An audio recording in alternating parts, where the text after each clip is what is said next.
Hey everyone, here we are again, and today we're going to talk about do something. Just do something. Um, Back in the day, I think it was Nike maybe had um, the logo "Just Do It," or maybe it was Reebok. One of those people did. Anyways, just do it.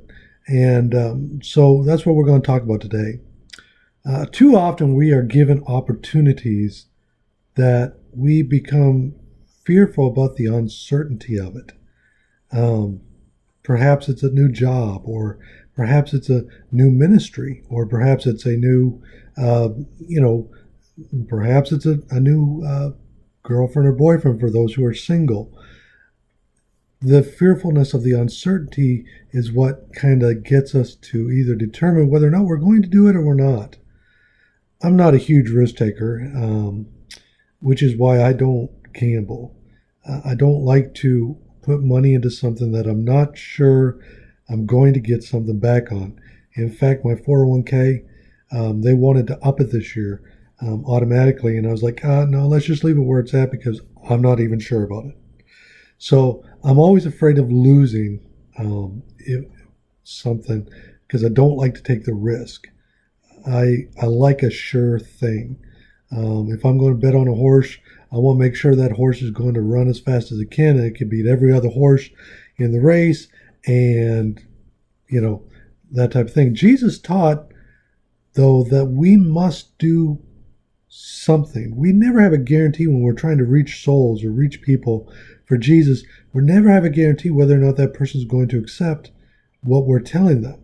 But Jesus said, do something. Look at Matthew 25, verses 20 through 27. The servant to whom he had entrusted the 5 bags of silver came forward with 5 more and said, Master, you gave me 5 bags of silver to invest, and I have earned 5 more. The master was full of praise. Well done, my good and faithful servant. You have been faithful in handling this small amount, so now I will give you many more responsibilities. Let's celebrate together. The servant who had received the 2 bags of silver came forward and said, Master, you gave me 2 bags of silver to invest, and I have earned 2 more. The master said, Well done, my good and faithful servant. Sorry, I lost the line there for a second. You have been faithful in handling the small amount, so now I will give you many more responsibility. Let's celebrate together. Then the servant with the 1 bag of silver came and said, Master, I knew you were a harsh man, harvesting crops you didn't plant and gathering crops you didn't cultivate. I was afraid I would lose your money, so I hid it in the earth. Look, here is your money back. But the master replied, You wicked and lazy servant. If you knew I harvested crops I didn't plant and gathered crops I didn't cultivate, why didn't you deposit my money in the bank? At least could have gotten some interest on it.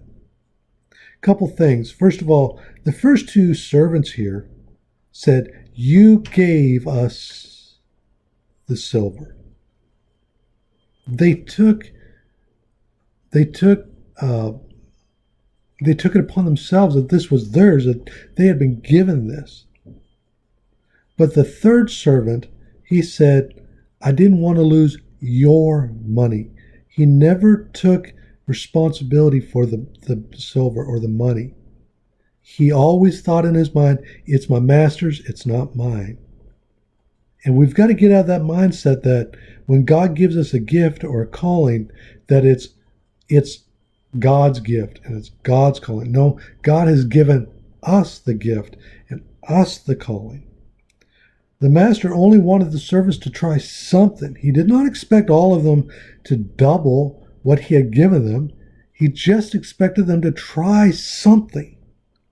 When we are faithful with the little God gives us, he gives us more. If we are not faithful with $1, we can't expect God to trust us with $10. So today, Try something with your gifts. Try something with your calling. Whether or not it's going to bring great rewards or not, just try something.